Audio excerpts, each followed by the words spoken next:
You already know what time it is. Welcome back into the NFL with AJL, episode 72. We are live on a Tuesday. You could have been anywhere else in the world, but you're right here with me, tapped in on the show. Before we get into everything, y'all please make sure to like and share that stream wherever you're watching, whether it's on Facebook, YouTube, or Twitch. Please subscribe to us on the YouTube channel. Follow us on all social media platforms. If you hit the bell, of course, you'll never miss a post from us on YouTube. And of course, that QR code there in the corner of the screen will give you every bit of social media and podcast content at the NFL with AJL. If you can't find me, you're simply not looking hard enough. Yes, this was supposed to be episode 3 of the AA. Alan is a little sick this evening, so it's just going to be a regular episode of the NFL with AJL, but it is going to be a strict college football show. Also want to apologize to you guys as well for us not doing the live Georgia versus Clemson pregame show from Mercedes-Benz Stadium. Got there a little late, was working out some kinks and everything, ended up not being able to do it. We were going to do a reaction on Saturday, but we said, you know what? Sunday and Monday gave us some great games to talk about, which we are going to talk about here again on the craziness of CFB Week 1 on the episode of the NFL with AJL, episode 72. Appreciate y'all tuning in tonight. Hope y'all have had a great week as well. September is upon us. I don't know where you guys are tuning in from, but let me know in the comments. I'm over here in Georgia, as you guys know, so the weather is finally cooling down some. Seems like we're rocking around somewhere, and if we're lucky, the high 70s, but really the 80s now. Fall is upon us. September is flying by. We got 4 months, or excuse me, 2024 is flying by as September has just started. We got 4 months of the year left, and I appreciate y'all being with me every step of the way as we have just recently gotten back into the show. But let me not waste any further time as we debate. Is FSU season done? USC upsets LSU. Georgia and Miami absolutely dominate in week 1, and Clemson and Florida are in question after their ugly losses. Let's go ahead and start with the game that most recently has ended in week 1 when we had FSU falling to Boston College at home in Florida State, 28-13, and FSU just looked absolutely lifeless in this game. It was very sad from the jump.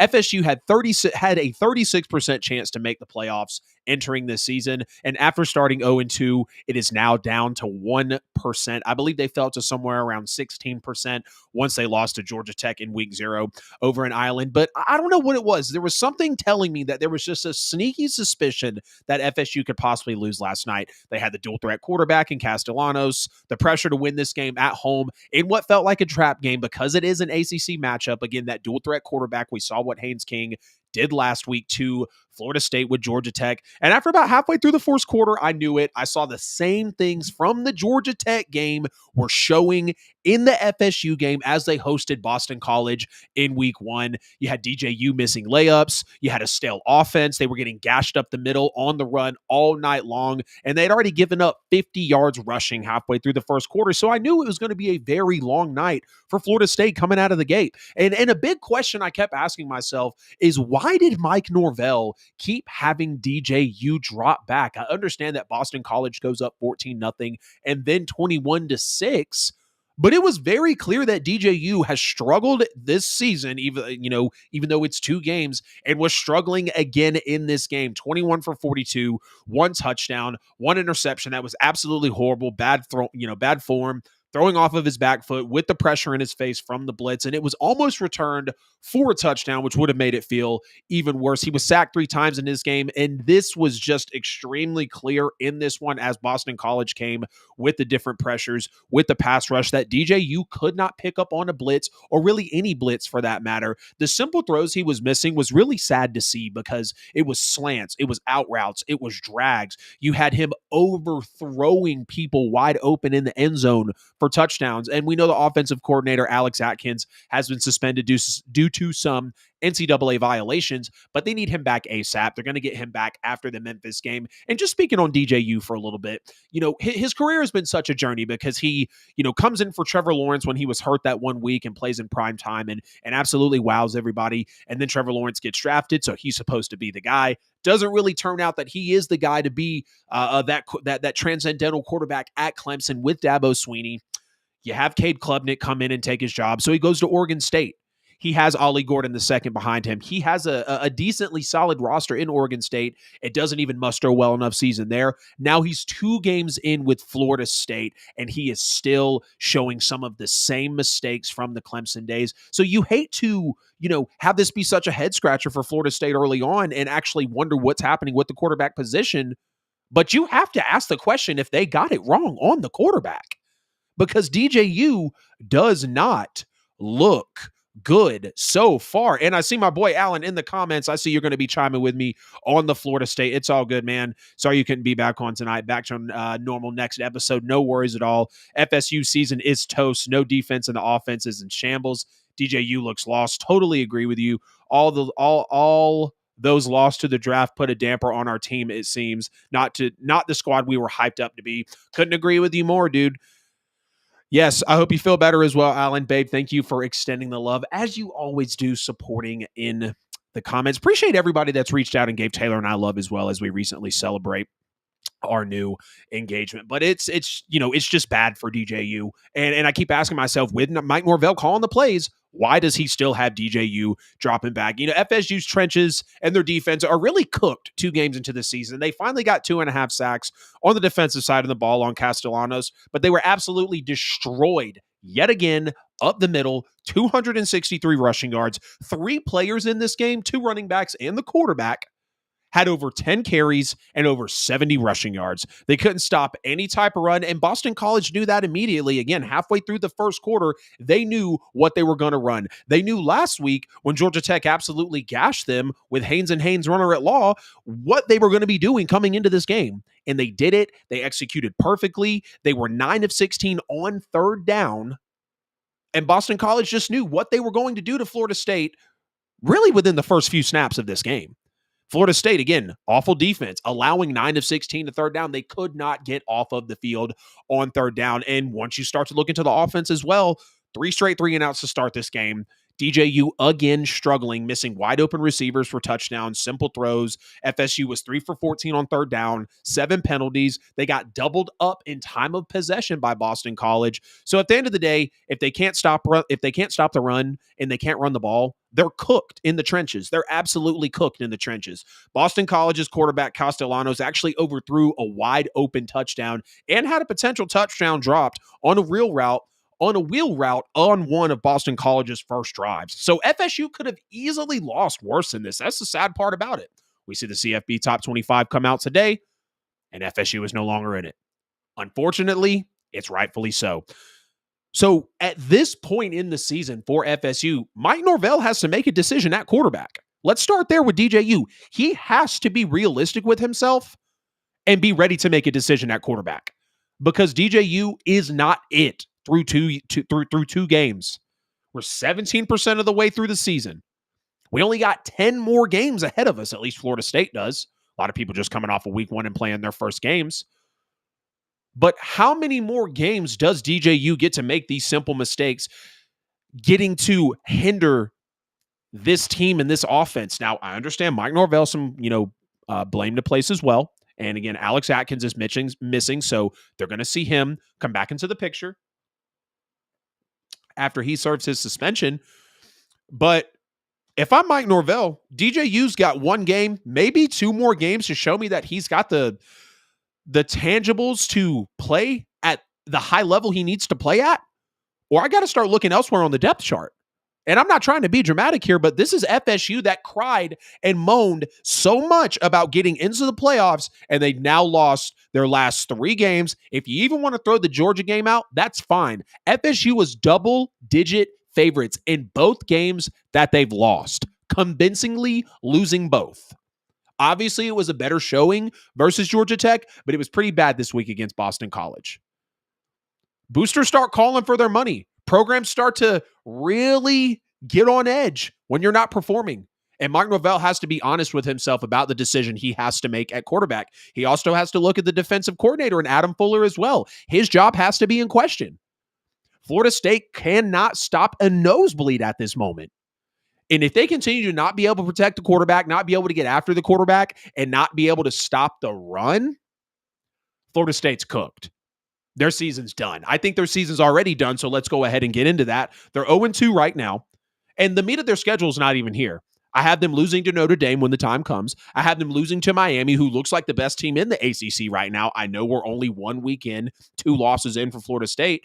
And they might lose to Clemson, but I'll hold off there because they got absolutely shellacked by my Bulldogs over the weekend. At worst, I think Florida State's an 8-4 team, so that means yes. The playoff hopes are done. There might be one 3-loss team in the CFP, but again, there's 12 to 13 teams this year that I think in college football are actually going to be reputable and just worth watching. And Florida State just dropped out of those 12 to 13 teams to me. As for right now, things could change, but you're talking about a 12-team playoff and you're already starting 0-2. You've got 1% or less of a chance to make it in. And I feel bad for Mike Norvell because he's a great coach, but he's got an unidentifiable team right now who's cooked on both sides of the football. It's ugly for Florida State. They got a lot of questions, and they need a lot of answers. A lot of answers. Thank you, babe. Your jersey looks even better. I can't wait to have this hanging on the wall so people can see what the back of it says. I hate it for my Noles, but you have to be elite. Thanks for the support. That just sounds like someone mailing it in. But that's okay, bro. I totally understand because that's how it feels. Georgia blows out Clemson 34-3. Before we get into this game, Alan and I and my beautiful fiance, Taylor Mobley, who's in the comments, we all had the opportunity, the blessing of going to the Georgia-Clemson game in Atlanta for the 2024 Aflac kickoff game, and it was electric. Not only was it a great game to start off the best weekend of college football I've ever watched to open the season, not only to kick off the best year of college football we're going to witness, but I've been to multiple NFL games. I've been to the Superdome in New Orleans, where it's been one of the hardest places to play, whether it was Mercedes or whether it's Caesars Superdome. I've been in Atlanta for a home game with the Falcons. And I knew from the moment I stepped in those gates, before I even got to finding my seats, I could feel the energy in the crowd. As I'm sitting in the stands, looking at the band, looking at the field painted for Georgia and for Clemson, so much orange in the parking lot, but the closer I got to the stadium, I see so much red and black, and I'm absolutely in love. And I sit there and I look at Alan and I said, bro, I think this might be the moment that I was flipped to loving college football more than the NFL. And, I've had a hard time with college football. I've told you guys that 14 playoff was a little, hard to fall in love with. You have to be nearly perfect. A lot of the schedules are soft. All that really got corrected this year. And being there for opening week, Georgia, Clemson, albeit we drugged them, top 15 matchup to open it.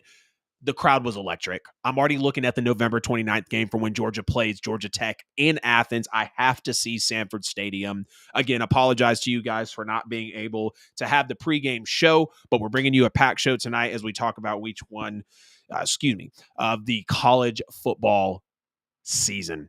Georgia blows out Clemson 34-3. The over-under was 48.5, and Georgia was favored by 12.5 points. This was the first time in a decade since 2014 against Florida State that Clemson was a double-digit underdog. And we saw this game as a major stalemate in the first half, but Kirby Smart just really didn't open up the playbook yet. I think he was expecting Dabo Swinney to come out with more than what he actually did. There were a ton of drag routes from both of these teams, a lot of swing passes, screens. Everything was really short with, some minimal downfield play. It was, again, a stalemate from both teams, and especially with both quarterbacks as well. But when you look at the second half, Kirby Smart absolutely opened up the playbook, with QB options, trusting Carson Beck with his legs, more downfield throws, more complex schemes, and it really reflected on the scoreboard as Georgia ran away with this game really right out of halftime.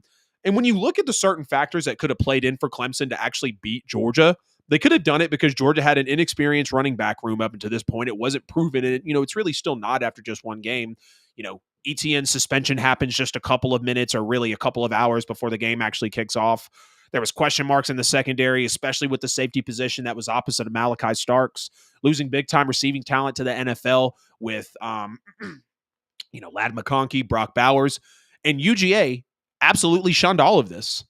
I mean, they had Robinson at running back, Jones, Frazier, and Bell were all available, and Georgia still shined on the ground without Trevor Etienne, who was the only new out of the starting 22 for Georgia.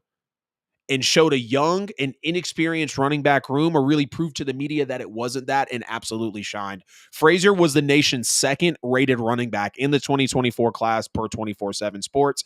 He lived up to that without a question. 11 carries, 83 yards, and a touchdown. I was really impressed with Carson Beck in this game, too. I thought he had a lot to prove coming into the season. Love his ink on the right arm, by the way. You could just see him really maturing as a player, and I'd love to check out what he's really got going on with that tattoo. But Carson Beck really, really impressed me in this game, man. It just was an absolute mismatch as he was going up against against Cade Klubnik. And you watch Cade Klubnik struggle all game. And that's a big testament to what Georgia's defense was able to do. But you look at Carson Beck, 23 of 33, 278 yards, 2 touchdowns, no interceptions, no ugly throws, no risky throws. I felt like that Carson Beck put out there. But when you look at what Cade Klubnik was unable to do, struggling all game long. And I'm sitting there in the stands as Georgia's starting to just really close in on this game. And I think if he throws a pick, that's the game. And he ends up throwing that interception to Malachi Starks. Beautiful play by Malachi, by the way. And Georgia ends up just, taking the rest of the way, and the rest is history. Carson Beck really shined in this game, though, again, targeted 11 different receivers, looked great on a couple of quarterback scrambles and option plays that he actually ran. But there are a lot of questions now about Cade Klubnik coming into the season that still aren't answered after this game, because you have Trevor Lawrence, and then you have the transition to DJU, and now you have Cade Klubnik. And it's just you have not found your answer at the quarterback position. And Cade had more to prove coming into this year as well. I said that coming in. And up to this point, Cade Klubnik still needs to show us if he's able to do that, because he didn't play well in this game. And we understand that Georgia's going to make a lot of teams look this bad. And that's not to say that this is the pedigree of Cade Klubnik's talent, because it's not. But he looked horrible. 18 of 29, 142 yards, no touchdowns, 1 interception. Unable to pick up on blitz packages, ain't able to read the disguised in coverages that Georgia was throwing at him, and hats off to the defense and what Georgia is able to do. Another big mismatch in this game was obviously the head coaching of Kirby Smart versus Dabo Swinney. Clemson has a lot of reflecting to do, because it's clear they don't believe in the transfer portal, or at least Dabo Swinney doesn't. Clemson was the only school outside of Navy, Army, and Air Force to not have a single transfer come in this year. And since 2021, they've only added 2 players in the portal. Those are both reserve quarterbacks, and they've lost 43 players to the portal. But Dabo Swinney's comfortable sitting here and saying that the media is going to say what they want to say, and we know what this team is built on.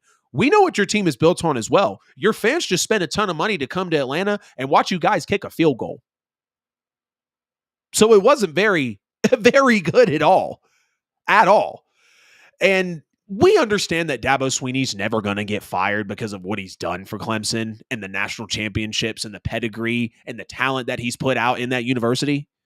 But he has to get active in the transfer portal, because he can't just depend on recruits and commits and high school seniors to come right in and get him over the hump in today's college football land, because it doesn't work that way. There's a reason that the Georgias and the Alabamas and, Colorado kind of trying to come up recently for a team that wasn't on the map at all. Deion jumps in, gets the transfer portal going. I'm not trying to compare Clemson to Colorado, but when you talk about transfer portal activity, you have to know how to work the landscape, which is way different in today's college football. I would say the only bad spot for Georgia was 7 flags for 70 yards, and they were 4 for 11 on third down. But it was very clear that once Kirby opened up the playbook, Carson Beck was not going to shy away from the opportunities. Lawson Lucky and London Humphreys were not going to shy away from the opportunities. Malachi Starks absolutely played well, and that interception from him, just absolutely beautiful. Athletic play on the sidelines. No doubt about it that he was going to be the one to come down with that football. I love to say this. Georgia came in as the number 1 team in the country. They undoubtedly played like the number 1 team in the country, and they handled business the most out of every team that played this weekend. I understand Tennessee dropped 60+. I understand Auburn dropped 70+.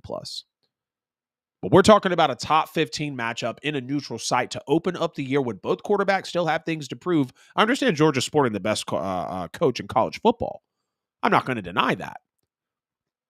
But I definitely thought it was going to be closer. I had Georgia winning 24-17, and that was not the case. Miami blows out Florida 41-17 as Cam Ward enters the Heisman conversation and Miami emerges as the ACC favorite early on. Speaking of a team in Clemson that had no transfer portal activity, I've said it once and I'll say it again. It might be the last time I say it. Nobody tried harder than Mario Cristobal and the Miami Hurricanes to build what they built in the offseason. With Cam Ward coming in from Washington State, Restrepo, you got to love what Damian Martinez is giving you as well. And speaking of Cam Ward, had an absolutely great game. He looked very comfortable. Miami scored on 5 of their first 6 drives in this game. They really were spreading the football around. Cam Ward found 10 different receivers in this game. 5 of them made grabs of 20-plus yards. Cam Ward was very comfortable in this one. 385 yards passing, 3 touchdowns, 1 early interception that kept the game close, but he fought through that. Ended up having over 400 total yards on the day as he added 33 rushing.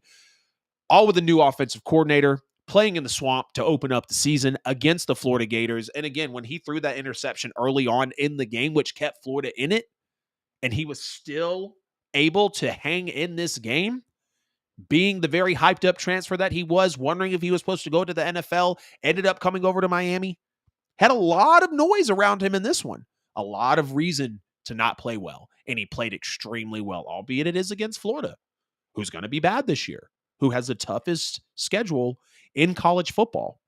On the other side of the ball for the quarterback, Graham Mertz had an insane injury scare. He went 11 for 20 with 91 yards and an interception that he threw and also got hurt on the same play. Florida's offensive line was just downright awful. It got their quarterback hurt, and now they're calling for DJ Lagway to start 1 game into the season. Now, DJ Lagway did look good, and he had a wild recruiting story, but Graham Mertz was still your quarterback last year that had 20 touchdowns and 3 interceptions. I don't believe he's that guy. And I, didn't believe that Florida was going to put up a fight in this game. And, by in turn, Graham Mertz didn't play well. But the fans are already calling for DJ Lagway because that's how bad Graham Mertz and Brian Napier looked in week 1 against a Miami team that blew them off the map. 41 points was the most ever allowed by Florida in a home opener. They allowed over 500 yards of offense and almost 8 yards per play. Florida actually had 2 critical roughing the passer penalties on some defensive stops, which actually gave the Hurricanes 15 yards and a first down. Miami would go on to score a touchdown after both of those penalties. The roughing penalties were from a 6th-year senior and a 4th-year junior. So guys that knew better, guys that were veterans, guys that had no business making those types of plays.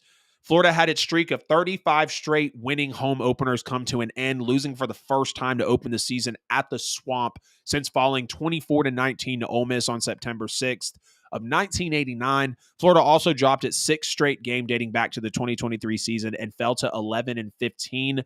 I might have said Billy Napier, who has posted 2 straight losing seasons as Florida's head coach. And you see, it wasn't until about 2 minutes left in the third quarter that Florida converted its first, third, or fourth down attempt of the game. They could not stay on the field.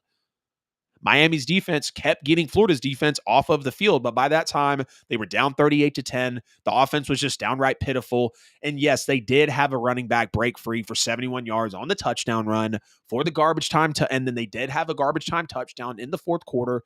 But when you look at the play calling, it was atrocious. It was very cookie cutter. It was very predictable, unoriginal. You had screen, run up the middle, drop back and pass on third down was really the majority of the play calling. If you take away the 71-yard run from the running back Montrell Johnson, which was 27% of Florida's total yards, the Gators averaged 2.5 yards per carry versus Miami. And we know that Miami locked him up as well. 8 TFLs, 3 sacks. The Florida program is just very lost right now. It's very lost, and they have the toughest schedule. Everyone is calling for Billy Napier's job, and rightfully so. They absolutely should be calling for his job because this team doesn't look like it has any wherewithal. And while, yes, Miami has a lot of talent, and early on, Miami could be the team to beat in the ACC. Just calling it what it is early on. Cam Ward right now is the best quarterback in the ACC. That's a fact. And if Florida has a tough one out the gates against Miami, it's not getting any easier. We already said they have the toughest schedule. I know it's not I guess, the sexiest to fire someone midseason in college football, but we could see Napier be one of those guys that goes out early on. But I mean, shout out to Miami, man. They were explosive. Again, Martinez, Restrepo looked great. They were just great on all aspects, and I could see Miami being in the team playoff season. And I'm honestly excited to see what Miami does, because they seem like a team that could sneak into a national championship. I know that's crazy as hell to say after week one, but they came out and they played strong with a transfer quarterback in the swamp week one and absolutely put up a 40-plus burger on a team that they haven't played in a while. And again, all the pressure was there and they didn't let it get to them. Notre Dame beats Texas A&M 23-13. This was one of the better contested games of the weekend. Truly a drive for drive type of game. Both teams were very effective at running the football in this game. 146 yards rushing for Texas A&M, 198 yards rushing for Notre Dame also. Notre Dame is very balanced. They are an extremely balanced football team. There's great play calling that they involved in this game to get the ball into space for their best players, especially their running back Love and their wide receiver Bo Collins that transferred in.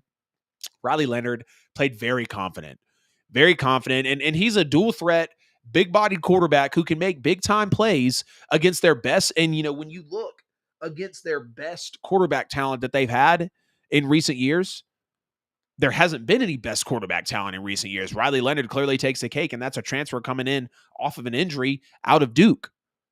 This whole team played confident on the road in a hostile environment, and they're sporting one of the nation's best defenses. They were 2 for 12 on third down in this game. They did have 11 penalties for 99 yards, so that's not going to let you win many games this way again, especially in this year. But it feels like Marcus Freeman finally got his signature win. Finally. They were 7-5 against top 25s walking in under Marcus Freeman.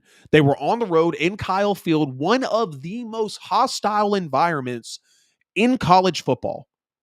One of the most hostile environments in college football. I expected Notre Dame to win walking in. I thought Texas A&M being favored was comical. Notre Dame clearly had the better roster. Texas had a lot up in the air with a new head coach, a new OC in Colin Klein, and a quarterback coming off of injury in Connor Weigman. Opening up the season in Kyle Field, and he coached well from start to finish, really outside of those penalties. Yes, they could have been better on third down. But this was kind of a scrappy game. It was a, wire-to-wire, drive-to-drive game, like I said when we came into the segment about it. Connor Weigman threw 2 really bad interceptions in this game, almost threw a third one as the turnover on downs in the fourth quarter happened. Only 100 yards passing on the dot, and I had my concerns about Connor Weigman coming into this game. I told you guys, when you have new pivotal pieces, whether it's in the front office, whether it's on the field, it's going to create some sort of noise. Is there chemistry? Can they gel together? How big are the shoes that they have to fill? And with everything that's wrapped up in the Texas A&M environment, I think they understand the pressure that's on them. And unfortunately, they didn't deliver in this one. The wide receiver group for Texas A&M was pretty disappointing in this game. There was no separation on nearly every offensive snap. The senior, is it Jade Walker led the receivers with just 31 yards on 6 catches. Even worse, junior wide receiver Noah Thomas recorded one catch for just 10 yards. Texas A&M's offense really only moved the ball when Notre Dame gave them penalties to move the ball. And again, Notre Dame had 11 penalties for about 100 yards.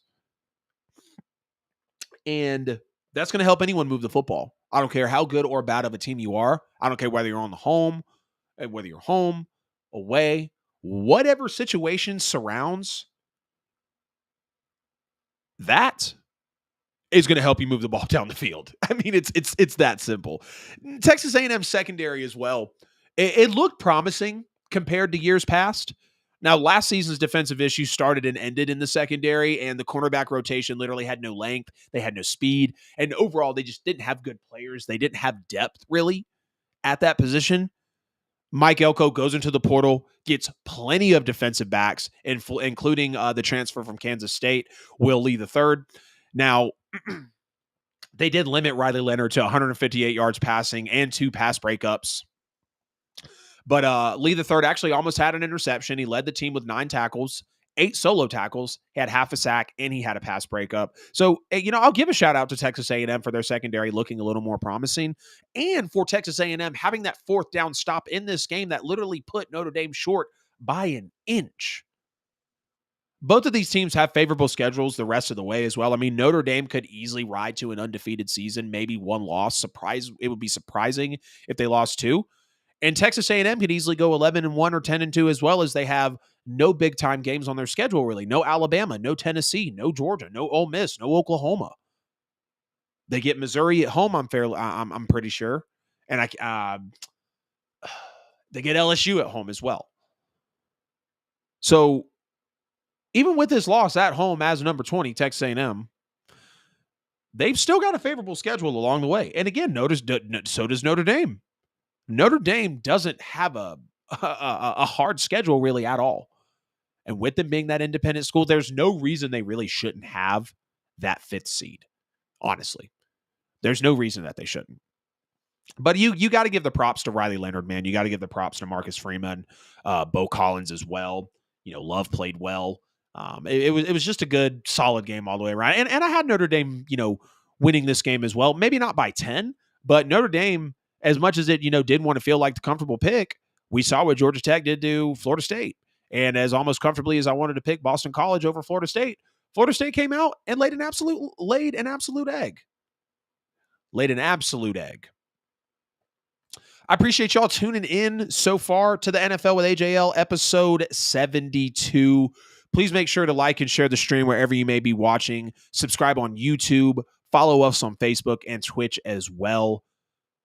Please especially subscribe to us on YouTube. You can drop a super chat or a super thanks to donate directly to the channel, or hit me up on social media to figure out how to donate and directly support the cause of this show. No donation is too big or too small. We appreciate anything that you would give to support us here at the NFL with AJL. Of course, the QR code there in the corner of the screen will give you every bit of social media and podcast content as well. You guys get down in the comments and let me know what you've thought so far of the show, what you think of week 1 of college football, the best opening week of college football than I can remember in my lifetime. And I think this is the best season of college football that we're going to see without question.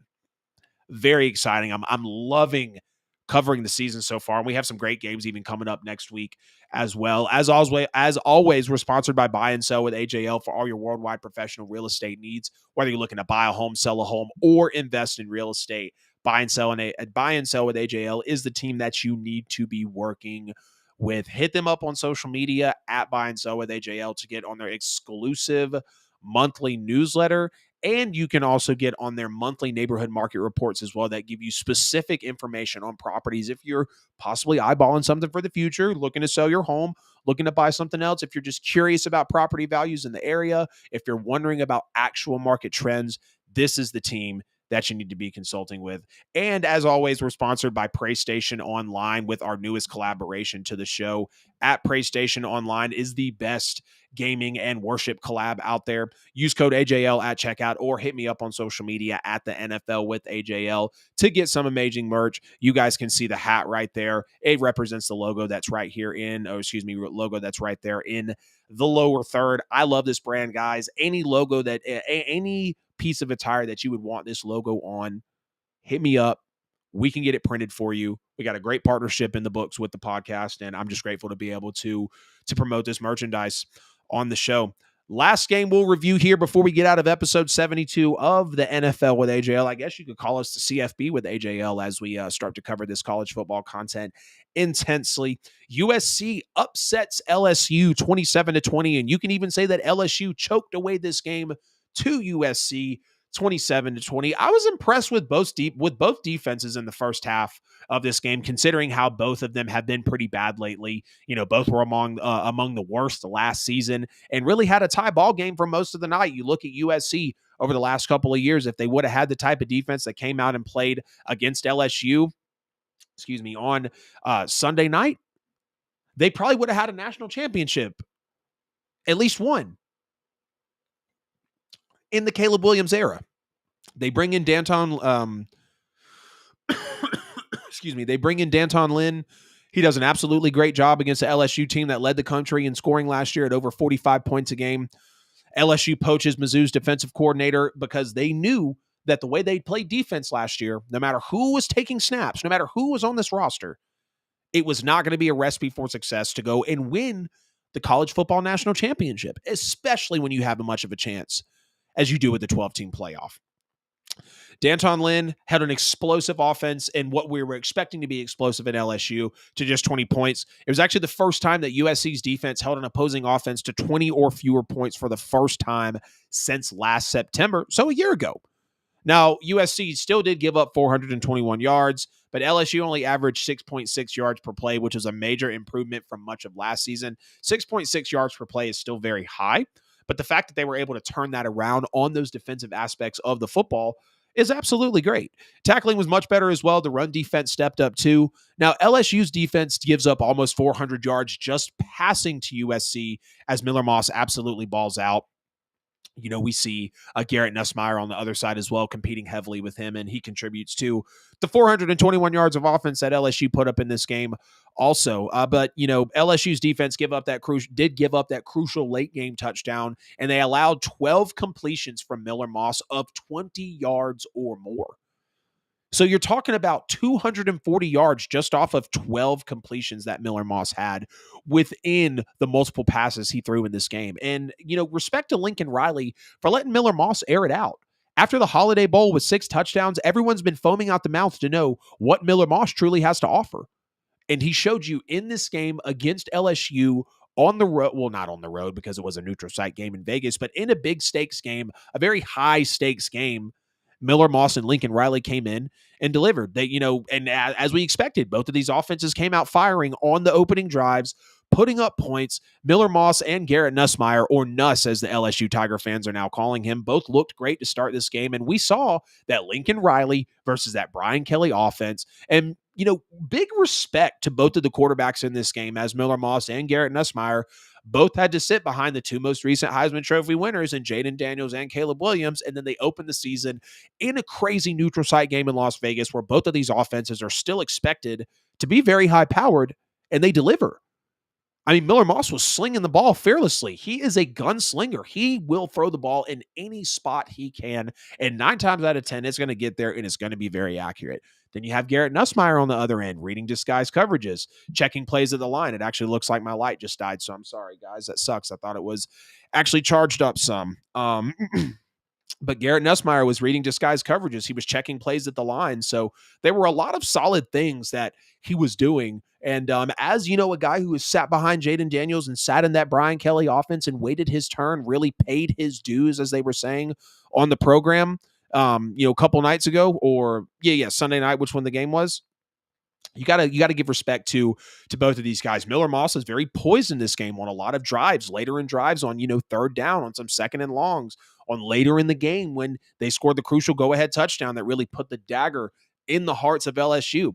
But for the 5th straight year, LSU drops its season opener.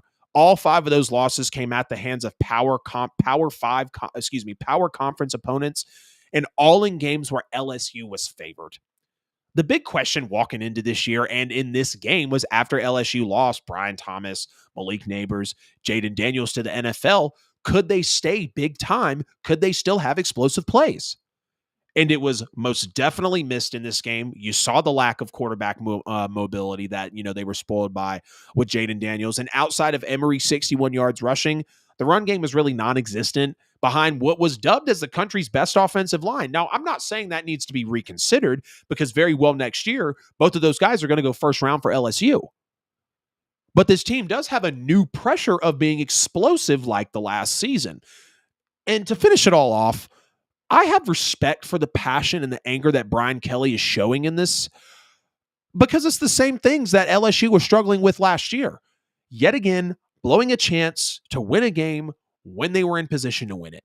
And the game-winning score is set up by an undisciplined 15-yard targeting penalty on the Tigers safety, Jardine Gilbert, that moved the ball to their 13-yard line. And on the next play, Woody Marks runs it in for USC, snaps the 20-20 tie, and it seals the win. And that's unfortunate. That's unfortunate to know that, you know, LSU had chances in this game. They had a Kyron Lacey and a Mason Taylor playing big at certain times, but then they had inconsistency out of Josh Williams, out of Caleb Jackson, only averaging 3.4 yards per carry. Again, John Emery Jr. with the 10 carries on the 61 yards. That was about it. You had Ashton Stamps and PJ Woodland as well. They had a few highlight plays at cornerback, but USC continued to take advantage of those one-on-one matchups on the outside, a lot of which they were falling subject to last year. Miller Moss found Kyron Hudson on the final drive. LSU's corner Sage Ryan, he failed to actually pass off and redirect Hudson. Miller Moss found a window, tucked it right in there, and the rest was history in this game as LSU goes on to lose. I like what both of these offenses showed me early on, and overall, I like what, both of these coaches, quarterbacks, and even defenses brought to the table. I know you're going to say 27-20 doesn't really feel like a defensive matchup, but it was a tie ball game at the half. And for it to be 20-20, to know that Lincoln Riley and Brian Kelly are calling the plays and engineering these offenses, we were in for one hell of a game. Again, in Vegas, Allegiant Stadium, neutral site game. It was great to watch. It was the best weekend of college football I've ever experienced in my life. I had a blast at the Georgia-Clemson game. Couldn't believe Boston College did what they did to FSU. We obviously had LSU and USC like we just talked about. Miami looks like they could possibly be a contender in the ACC. And it's really just getting started. The 12-team playoff is going to be so amazing to watch this year. That was episode 72 of the NFL with AJL. I appreciate everybody jumping into the show tonight, as you could have been anywhere else in the world, but you were tapped in here with me on the show. We chopped up everything college football week one. I know we didn't get into the Alabamas and the Michigans and the Penn States of the world, but I'm trying to cut down on the show a little bit, really stick to those big time top matchups, and we're going to have plenty of those in the college football season. We have a weekend in October that it looks like we're not going to even be able to sleep overnight because of the Friday, Saturday, and Sunday games that it's going to bring to the slate.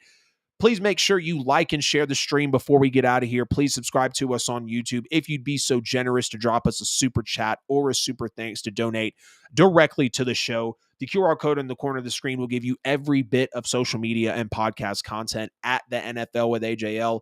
If you can't find me, you're simply not looking hard enough. As I always say, I love y'all, I need y'all, and I will see y'all in episode 73 on Friday as we start to chop it up about the NFL season coming in, Ravens and Chiefs, Thursday Night Football. I might be doing an instant reaction, but nonetheless, we will